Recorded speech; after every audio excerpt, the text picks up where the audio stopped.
معافی کو اختیار کرو۔ یونٹی کے لیے سب سے پہلا فارمولا لیٹ گو کرنے کی عادت رکھنا ہے، عفو درگزر۔ اب ہوتا کیا ہے کہ آدمی یہ سوچتا ہے میں معاف کر دوں میری عزت چلی جائے گی، میں چھوڑوں گا نہیں۔ شوہر ہے تو بیوی کے معاملے میں کہتا ہے میں اسے نہیں چھوڑوں گا، باپ ہے تو بیٹے کے معاملے میں کہتا ہے میں اسے نہیں چھوڑوں گا، سوسائٹی کا کوئی ذمہ دار ہے تو سوچتا ہے کہ میں اگر بڑا ہو کر کے میں معاف کر دوں گا تو اس کی عادت بگڑ جائے گی۔ اس طریقے کی سوچ ہوتی ہے۔ اور کبھی آدمی سوچتا ہے کہ میں اگر معاف کر دیا تو میری عزت چلی جائے گی، کیا بزدل ہے کہ معاف کر دیا اس نے؟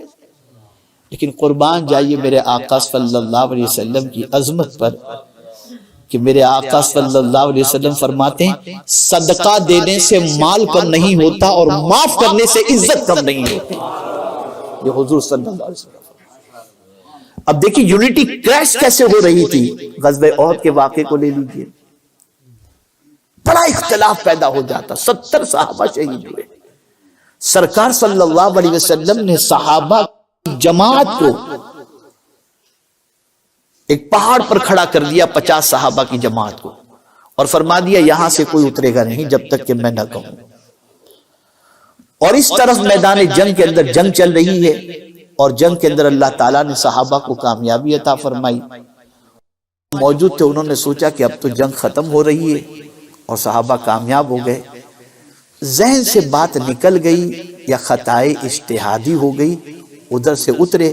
خالد بن ولید اسلام قبول نہیں کیے تھے، دور سے انہوں نے یہ مورچہ خالی دیکھا، حملہ کیا، جس حملے میں سیدنا امیر حمزہ شہید ہوئے، حضرت مصعب بن عمیر شہید ہوئے، حضرت عبداللہ بن جہش شہید ہوئے، اور تقریباً 70 صحابہ اس جنگ کے اندر شہید ہوئے۔ کتنا بڑا نقصان! ایون یہاں تک کہ رسول اعظم صلی اللہ علیہ وسلم کے دندان مبارک بھی شہید ہوئے۔ اتنا بڑا لاس، اتنا بڑا لاس۔ اب سرکار صلی اللہ تعالی علیہ وسلم ان صحابہ کی مسٹیک پر، ان پر سخت سرزنش کرتے، ان کو غلامی سے خارج کر دیتے، ان کو کڑی سے کڑی سزا دیتے۔ لیکن خدا کی قسم جب میں قرآن کی اس آیت کو دیکھتا ہوں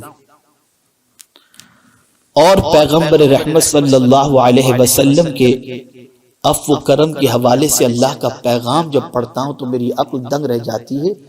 کس طریقے سے اتنی بڑی غلطی کو معاف کرنے کے لیے رب فرما رہا ہے، فرماتا ہے فاعف عنہم، میرے محبوب ان کی غلطی کو معاف کر دو۔ اب ظاہر سی بات ہے آپ اور ہمیں، ہمارے سامنے کوئی غلطی کرے چلو ٹھیک ہے معاف کر دیا، لیکن دل میں ہمارے بات رہتی ہے، اور اگر ہمارے نہ رہے تو سامنے والے کے دل میں بات رہتی ہے کہ پتہ نہیں معاف کیا بھی کہ نہیں کیا سچے دل سے۔